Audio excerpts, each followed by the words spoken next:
நான் வேடிக்கையா பாக்குறேன். இதை சொல்லுவாங்க, இது வேடிக்கை வினோத நிகழ்ச்சி அப்படின்னு வானொலி தொலைக்காட்சியில் போடுவாங்க. அப்படிதான் அண்ணன் பாக்குறேன். தம்பி, இதெல்லாம் ஒரு அடிப்படையில தேச ஒற்றுமையை சீர்குலைக்கிற ஒரு முயற்சி தான். ஒரே நாடு, ஒரே ரேஷன் கார்டு, ஒரே வரி, ஒரே கல்விக் கொள்கை, ஒரே இப்ப பாருங்க மருத்துவத்தின் தரமைத்து ஒரே சுகாதார திட்டம்ங்கிறது. செத்து போன மனைவியை தூக்கிட்டு போக உயிர் காக்க உறுதி, அவசர உறுதி இல்லாம சைக்கிள் முன்புக்கு ஹாண்ட்பார்ல கட்டி வச்சு போயிட்டு இருக்கான், தோல் தூக்கி போயிட்டு இருக்கான். காட்டுல ஆத்தாவுக்கு முடியல, முதல் மகனும் இளைய மகனும் நடுவால ஒரு கட்டையை போட்டு தொட்டியில கட்டி தூக்கிட்டு போயிட்டு இருக்கான் ஆஸ்பத்திரிக்கு. என்ன மருத்துவத்தரம் இருக்குது இதுல? நீங்க ஒரே சுகாதார திட்டம், எல்லாம் ஒண்ணு. ஆனா காவிரில இருந்து தண்ணி எனக்கு வராது. எப்படி இருக்கு? ஒரே நாடுன்னா தேசப்பட்டு வந்துருமா? ஒரே தேர்தல், ஒரே வரி, ஒரே ரேஷன் கார்டு, இப்படி போட்டு சட்டத்தை போட்டா எனக்கு தேசப்பட்டு வந்துருமா? தம்பி நீங்க சொல்லுங்க தம்பி. முதல்ல இந்தியா ஒரே நாடா? இந்த கான்செப்டுக்கு வாங்க. ஒரே நாடா? 28 நாடு, 8 ஒன்றிய பிரதேசங்களின் ஐக்கியமா? இதான கேள்வி. India that is Bharat shall be a union of states தானே. மாநிலங்கள் அவைதானே, மாநிலங்களின் அவைதானே. ஆல் இந்தியா ரேடியோ தானே. ரேடியோ இல்லையே, இந்திய ரேடியோ ஆல் இந்தியா. அப்ப அந்த ஆல் இந்தியா எந்த இந்தியா?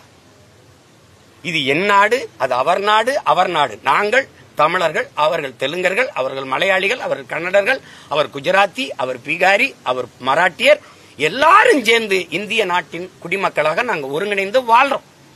அதனாலதான் அது ஒன்றியம்ங்கிறோம். இது ஒரு ஐக்கியம். அது யுனைடெட் ஸ்டேட் ஆஃப் அமெரிக்கா, அது யுனைடெட் கிங்டம், அது ஐரோப்பிய யூனியன், அது மாதிரி யுனைடெட் ஸ்டேட் ஆஃப் இந்தியா. அது ஸ்டேட்னு வராம யூனியன் ஆஃப் ஸ்டேட்ஸ் மாத்திட்டேன், யூனியன் மாத்தி விட்டேன். அதானே? அப்ப ஒரே நாடு, ஒரே ரேஷன் கார்டு, ஒரே தேர்தல். எப்படி ஒரே தேர்தல் நடத்துவ நீ? இது கேள்வி தர்க்கத்துக்கு. இதை எடுத்து வைக்கணுங்க. அது செய்யறதுல ஒரே தேர்தல் தம்பி, ஒரே தேர்தல். இப்ப நம்ம இப்படி கேட்போம், தமிழ்நாட்டில் 39 தொகுதியும், புதுச்சேரியில ஒரு தொகுதியும், 40 தொகுதி உள்ளிட்ட ஒரே கட்டத்தில் தேர்தலை நடத்தின பெருமக்கள் நீங்க. வட மாநிலங்கள்ல முழுக்க 13 கட்டம், அசாம்ல அந்த 4 கட்டம், மேற்கு வங்கத்தில் 13, இப்படி ஒவ்வொரு மாநிலத்திலும் 13 கட்டம், 14 கட்டம், 10 கட்டமா தேர்தலை பிரிச்சு நடத்தினது ஏன்? ஒரே கட்டமா ஒரு தேர்தலை, நாடாளுமன்ற தேர்தலை நடத்த முடியாது நீங்க. ஒரே நாடு, ஒரே தேர்தல். அதனால வர்ற லாபம் நட்டங்களை, லாபத்தை சொல்லு, மக்களுக்கான நன்மை ஒண்ணு சொல்லுங்க.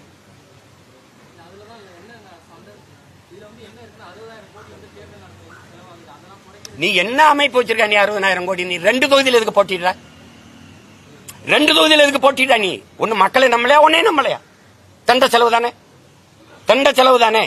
நீ அப்புறம் ஒரு தொகுதி, நீ ஒரு பதவியில் இருக்கும்போது இன்னொரு பதவிக்கு எதுக்கு போட்டிடுற? எம்எல்ஏவா இருக்கும்போது எம்பி எதுக்கு போற? அதெல்லாம் எப்படி?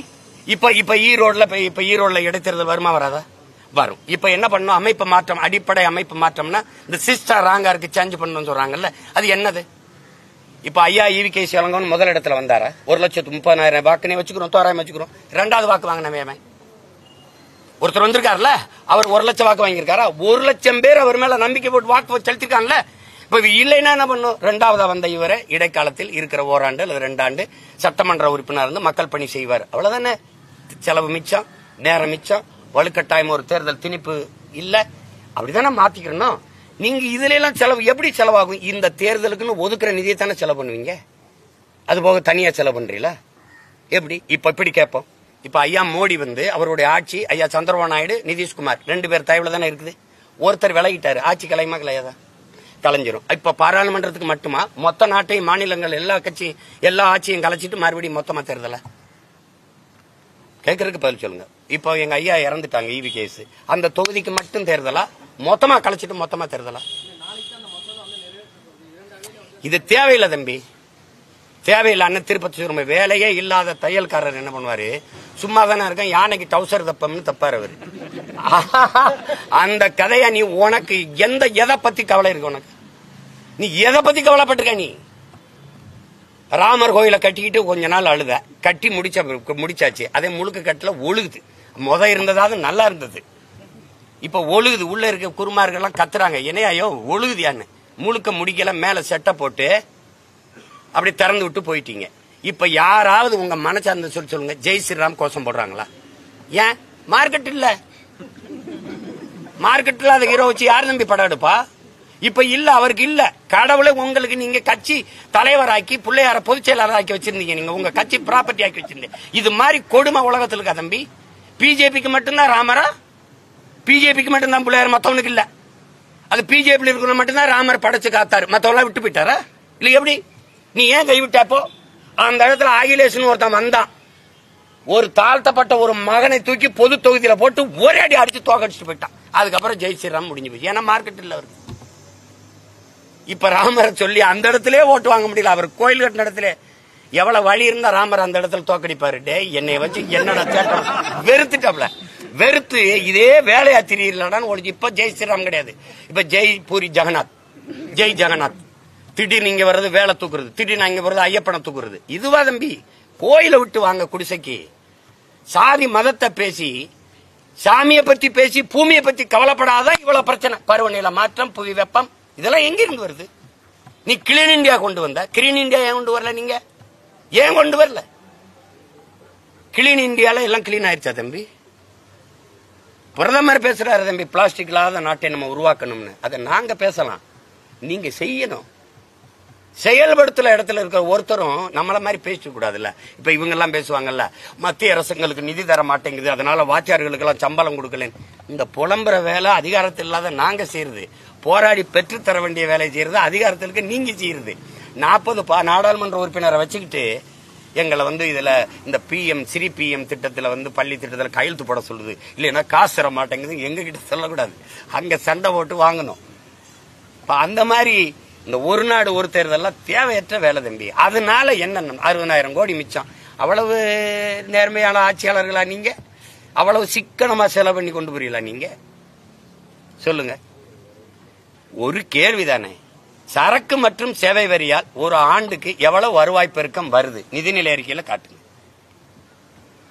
நாடெங்கிலும் பெறப்பட்ட சரக்கு மற்றும் சேவை வரி, ஜிஎஸ்டி வரியால இவ்வளவு வருவாய் பெருக்கம் வருதா நாட்டுக்கு? இந்த வரி வருவாய் மக்களுக்கு இப்படி இப்படி இவ்வளவு நலத்திட்டங்களா பிரிச்சு கையளிக்கப்படுது அப்படின்னு ஒண்ணு காட்டுங்க. இந்தியாவிலே அதிக வரி கட்டுறவன் மகாராஷ்டிரா, 2வது நான். எனக்கு பேரிடர் காலங்கள்ல கூட நான் பிச்சை எடுக்க கொண்டிருக்கேன். எங்க முதல்வர் கடிதமா எழுதுறாரு, இதுக்கு ஒரு நிவாரணம் கொடுங்க, 1000 கோடி கொடுங்க, உடனடியா 2000 கோடி கொடுங்க. என் காசை உனக்கு கொடுத்துட்டு அப்புறம் திருப்பி நாங்க ஏந்தி பிச்சை எடுக்கணும். என் வரியை எடுத்து வச்சுக்கிறாரு இவரு. அப்புறம் நான் கேட்டா கொடுப்பாரு. என்ன கவர்மெண்டா கந்து வெட்டியா? என் வரியை நீ வச்சுக்கிட்டு நான் கேட்கும் போது கொடுப்பேன் அப்படின்னா எதுக்கு? நீ உனக்கு வேலை இல்லாத வேலையா? எப்படி இருக்கு? என் வரி என்கிட்ட இருக்கட்டுமே, எனக்கு வேண்டிய நிர்வாகத்தை நானே செஞ்சுக்கிறேனே. சாக போற நிலைமையில கூட நீ எனக்கு உரிய தொகையை கொடுத்து என்னை காப்பாற்ற வர மாட்டேங்கிற. ஆனா தேர்தல் வந்தா 13 முறை வர்றாரு பிரதமர், இப்ப ஏன் ஒரு முறை கூட வரல? இதே குஜராத்தா இருக்கட்டும், இதே பீகாரா இருக்கட்டும், சொல்லுங்க, இதே மகாராஷ்டிரா இருக்கட்டும், ராஜஸ்தானா இருக்கட்டும், எத்தனை முறை போயிருப்பாரு? எங்களுக்கு நாட்டு பற்று எப்படி வரும் சொல்லு. என் மீனவனை தினந்தோறும் சிங்களம் சிறைப்படுத்துறான், அங்கேயும் கடற்படை ராணுவம் நிக்குது. குஜராத் மீனவன் ஒருத்தனை பாகிஸ்தான் ராணுவம் பிடிச்சிட்டு போயிருச்சு. கடற்படை ராணுவம் விரட்டி போய் அந்த கடற்படை திரட்டி அவனை மீட்டிட்டு வருது கடல்ல. நீங்க காட்சி இருக்கு பாக்குறீங்க. அப்ப ஒரு மீனவனுக்கு நீ அவ்வளவு வேலை செய்ய 850 மீனவனை சுட்டே கொண்டிருக்கான். இதுவரை எத்தனை பேர் உள்ள சிறைக்குள்ள இருக்கான், தினம் கைது பண்றானு. ஒருத்தனையாவது நீ தடுத்து பிடிச்சு உன் கடற்படை ராணுவம் கைது மீட்டிட்டு வந்திருந்ததுன்னா ஏன் நாடுறா அப்படின்னு பற்று எனக்கு இருக்கு. எப்படி தம்பி இது? நீ நடத்து, ஒரு நாடு ஒரு தேர்தலை நடத்துங்க, நடத்தி காட்டுங்க பாப்போம். இதெல்லாம் தெண்ட செலவு தேவையில்லாத குழப்பம். தங்கச்சி நீங்க தவறா சொல்றீங்க. சென்னையவே பாக்குறது இல்ல, அப்புறம் மற்ற மாவட்டத்தை என்ன பாத்துருமா? புறநகர் பிற நகர்ல பேச்சே கிடையாது. நீங்க வாரீங்களா மதுரைக்கு? மதுரையில இருந்து நேரத்தா வந்திருக்கேன். வாரீங்களா? சாலையில போய் பாக்குறீங்களா? சாலை கிடையாது, சவக்குழிகள். ஒரு கேள்விதான தங்கச்சி, 60 ஆண்டுகளா இந்த நிலத்தை மாறி மாறி ஆண்ட பெருமக்கள் யாரு? ஒன்னு திமுக, இன்னொன்னு அதிமுக. 2500 கோடி தான் தேவைங்கிறாங்க மழை நீர் வழிந்து வெளியேற, காவாய் வெட்டுவதற்கு. எத்தனை 1000 கோடிகள் இவங்க ஒதுக்கி இருக்காங்கன்னு நீங்க நினைக்கிறீங்க? இவங்க 4000 கோடி ஒதுக்குனாங்க. ஒரு 2000 கோடியில ஒரு தலைநகர்லயே ஒரு மழை நீர் அழகா வெளியேறி நீங்க எத்தனை நாடுகளுக்கு நீங்க அந்நிய முதலீட கொண்டு வர பயணிக்கிறீங்க? சிங்கப்பூர், அமெரிக்கா, ஆஸ்திரேலியா, அரபு நாடுகள். அங்கெல்லாம் இந்த மழை நீரை, அங்கெல்லாம் மழை பொழியுறது இல்லையா, பெய்யுது. அந்த நீரை சாலையில் தேங்க விடாம, மக்கள் வாழ்வு இடங்களை தேங்க விடாம எப்படி கொண்டு போறாங்கிறத நீங்க பாக்குறீங்களா இல்லையா? சாலையில தானே பயணிக்கிறீங்க. அப்ப ஏன் அதெல்லாம் கவனிச்சு அதை செய்யறது இல்ல? எத்தனை ஆண்டுகளுக்கு இந்த கொடுமை? வெள்ளத்துல மேந்தானா வீடு இடிஞ்சிருச்சா ஒரு 5000 கொடுத்து விடு, ஒரு 6000 கொடுத்து விடு, ஒரு 2000 கொடுத்து விடு, 1000 கொடுத்து விடு. இதெல்லாம் ஒரு ஆட்சி முறை, இதெல்லாம் ஒரு அணுகுமுறை, இதெல்லாம் ஒரு தீர்வு முறையா? 2500 கோடிக்கு செஞ்சிடலான்ற அதிகாரிகளே சொல்றாங்க. 2500 கோடி கொடுங்க. மக்களை பேரன்பு கொண்டு காதலிக்கணும். இதெல்லாம் ஒரு சாதாரண அடிப்படை கட்டமைப்பு. இது ஒரு அடிப்படை. இதை விட்டுட்டு நான் மழை நீர் கழிவு நீர் வழிந்து ஓட காவாவட்ட துப்புல நீ எதுக்கு மெட்ரோ போடுற? நான் கேட்டேன் அவன்கிட்ட மெட்ரோ. யோ கீழே தண்ணி ஓட போடுறானா, நீர் ஓட காவாவட்டியான கார் ஓட ட்ரெயின் ஓட போட்டுக்கிட்டு இருக்கேன்னா என்னது இது? என்னது சொல்லுங்க? மெட்ரோல பயணம் செய்யற மக்களின் விழுக்காடு எவ்வளவு இருக்கும் நீங்க சொல்லுங்க? எல்லார் வீட்லயும் கார் இருக்கு, அது போக அரசு போக்குவரத்து இருக்கு, அது போக தொடர் வண்டி, ஏற்கனவே ட்ரெயின் இருக்கு, அது போக தானி இருக்கு. இப்ப அதுவும் இல்லாம மோட்டர் பைக்கிலே ஆட்டோ மாதிரி போய் இறக்கி விடுறது எல்லாம் வந்துட்டு. இப்ப இந்த மெட்ரோல எத்தனை பேர் போறேன்? இதுவரை 62,000 கோடி ஒதுக்கிருக்கேங்கிறீங்க. 2500 கோடிக்கு இந்த தண்ணி ஓடி போய் ஒரு விடுப்பா அப்படின்னா இந்த மாதிரி ஆட்சி எங்க பாத்திருக்கீங்களா தங்கச்சி? மக்கள் குடியிருக்கிறதுக்கு ஏதாவது ஏரி குளங்களை ஆக்கிரமிச்சா ஆக்கிரமிப்பு இடிக்கிற நீ பள்ளிக்கரணை ஏரிய குப்பையை கொட்டி ஆக்கிரமிச்சிருக்கிய. உன்னை என்ன வச்சு இடிக்கலாம்? புல்டோசர் வச்சு இடிக்கலாமா? எந்த அறிஞன் செய்வான்? எந்த அறிவாளி செய்வான்? மூளைங்கிற உறுப்பு இருக்கிறவனா செய்வானா? பள்ளிக்கரணை ஏரிய குப்பையை கொட்டி மூடுவானா? யாருமே கேள்வி கூடாதா உங்களை? எப்படி மக்கள் ஆக்கிரமிப்புன்னு இடிக்கிற நீ ஆக்கிரமிக்கும் போது என்ன பண்ணிக்கிட்டு இருந்த? கோமாலப்படுத்திருந்தியா?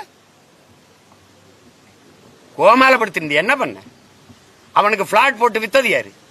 அவனுக்கு வீடு கட்ட அனுமதிச்சது யாரு? குடும்ப அட்டை கொடுத்தது யாரு? ஓட்டு உரிமை கொடுத்தது யாரு? மின் இணைப்பு கொடுத்தது யாரு? எரிவாயு உரிமை கொடுத்தது யாரு? இந்த சாலை போட்டு கொடுத்தது யாரு? இதெல்லாம் கொடுத்தது அரசு தானே. அப்ப திடீர்னு 60 ஆண்டு கழிச்சு ஆக்கிரமிப்புன்னு உனக்கு தெரியுதா? மழை இங்க இருந்து ஓடி போய் ஒரு இடத்துல தேங்குறதுக்கு 10 ஏக்கர் 2 ஏக்கர் 3 ஏக்கர் 4 ஏக்கர் 5 ஏக்கர்ல நீர் தேக்கங்களை குட்டையா வெட்டி நீரை கொண்டு சேமிக்க முடியாதா? இதை செஞ்சிருக்க முடியாதா?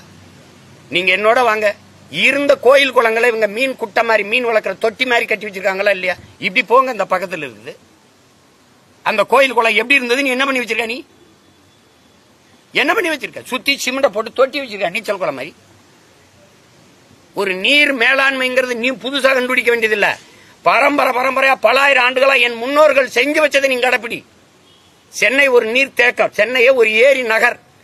வேளச்சேரி, செம்மஞ்சேரி, கண்ணகி நகர், கல்லுக்குட்டை, பழவந்தாங்கல், பீக்கங்கரணை, பள்ளிக்கரணை, கரணை என்றாலும் ஏந்தல் என்றாலும் தாங்கல் என்றாலும் சேரி என்றாலும் அது ஏரியத்தான் சேரிங்கிற நீ. வெள்ளத்து ஏரிய வெள்ளச்சேரின்ற நீ. இதெல்லாம் நீர் தேக்கம்.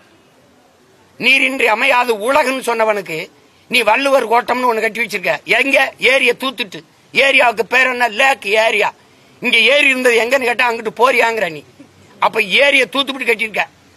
இது ஆக்கிரமிப்பு. இதை இடின்னு சொல்ற நீதிமன்றங்கள் எல்லாமே ஏரியில கட்டியிருக்கு. யார் என்கிட்ட பேசுவா? இப்ப நான் கூட ஒரு வழக்கு தொடுக்க போறேன். இந்த நீதிமன்றம் ஏரியில கட்டப்பட்டிருக்கு, இது ஆக்கிரமிப்பு, இடிங்கன்னு உத்தரவு போடுங்கன்னு கேட்க போறேன். திருவள்ளூர்ல ஒரு நீதிமன்றம் இருக்கு தங்கச்சி, அது ஏரியில கட்டப்பட்டிருக்கு. மதுரையில உயர் நீதிமன்ற கிளை இருக்கு, அது ஏரியில கட்டப்பட்டிருக்கு. எப்படி?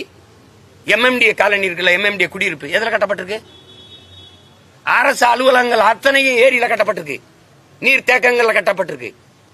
பள்ளிக்கரணையில குப்பை கொட்டப்படுது. இதெல்லாம் அப்புறம் தண்ணி தேங்கிருக்கு. நீ நீர் தேங்குற இடத்துல, நீர் ஓடுற இடத்துல நீ வீட கட்டிடுவ. அப்புறம் அது வீட்டுக்குள்ள தானே வரும். என்னை மாதிரி ரோட்ல நின்று போராட முடியல. அதுக்கு போராடுறதுக்கு ஒரு வழிதான் இருக்கு. வீட்டுக்குள்ள போய் வெள்ளப்பட நாய் எங்குது, அவ்வளவுதான். நீ அது ஓடுற இடத்துல நீ போய் எதுக்கு ஆக்கிரமிப்பு பண்ற? நீர் ஓடுற இடத்துல ரோட போட்டு காரை விட்டோம்னா அதுக்கு வழி இல்லாம வீட்டுக்குள்ள போகுது. மழை நீர் வரும்போது அதை சேமிச்சு வைக்கிறதுக்கு இருக்கா? ஏரி குளங்கள் தூர்வாரப்பட்டு, இப்ப வேல்முருகன் ரத்தம் சொல்லும்போது கூட அந்த ஏரி தூர்வாரப்படலாம், அங்க நீர் தேக்கம் தூந்து போச்சுன்னு. நீங்க எங்க பாட்டனார் கட்டின வீரநாராயண ஏரி 16 கிலோமீட்டர் தங்கச்சி. என் ஊர் ராமேஸ்வரத்துல தலைமன்னாருக்கு 16 கிலோமீட்டர் தான் கடலை. அப்போ ஒரு சின்ன கடலை வெட்டியிருக்கான். அதை தூர்வாரின்னு ஏன்டா கடல் ஊர் மிதக்குது? ஆண்டு தூரம் மழை பொழிவு அதிகமா வருது, பள்ள நிலமா இருக்கு, தாழ் நிலமா இருக்கு. அங்க அந்த நீரை கொண்டு அந்த 16 கிலோமீட்டர்ல தேக்குனா அங்கிருந்து பெரு குழாய் மூலமா எனக்கு காவிரி பகுதிக்கு, இந்த தஞ்சை வேளாண்குடி மக்களுக்கு கொண்டு ஊத்திட முடியாதா? காவிரி டெல்டா பகுதிக்கு எதுக்கு நான் கர்நாடகாவில் 150 டிஎம்சிக்கு கையேந்தனும்? 16 கிலோமீட்டர் கடலை வெட்டி வச்சுட்டு போயிருக்கான். அது தூந்து போச்சு. எதையுமே தொலைநோக்கா சிந்திக்கிறது இல்ல, ஆளை பாக்குறது இல்ல. மக்களுக்கு இது ஒவ்வொரு ஆண்டும் தம்பி உதயநிதியே போடுறாப்ல, இது வரும் ஆண்டுதோறும் இந்த பிரச்சனை இருக்க, இந்த சிக்கலை தீர்க்க முடியல, ஒழிக்க முடியாது. ஒழிக்க ஒரே வழிதான், உங்களை ஒழிச்சிடறதா ஒரே வழி. வேற இடம் எப்படி ஒழிக்க முடியும்? ஒரு 5 ஆண்டு என்கிட்ட ஆட்சியை கொடுங்க. இந்த மாதிரி நீர் தேங்குதுன்னா என்ன சொல்லுங்க, இறங்கி போயிடுறேன். ஆட்சி எடுக்க சார் என்னால முடியலங்க, மன்னிச்சுக்கிறேங்க. வேக வேகமா தோண்டிங்க. ஆட்சிக்கு வந்தோன்னா 4000 கோடி ஒப்பந்தம்ன்றீங்க. தோண்டினீங்க சும்மா சொல்லல, தோண்டினீங்க. என்ன பண்ணீங்க? ராத்திரி நாங்க தூங்கும் போது மூடிட்டு போயிட்டீங்க. எங்க அந்த காவாயெல்லாம் என்ன இது? இதெல்லாம் கொடுமை தங்கச்சி, இதை பேசாதீங்க, கோமாயிரும்.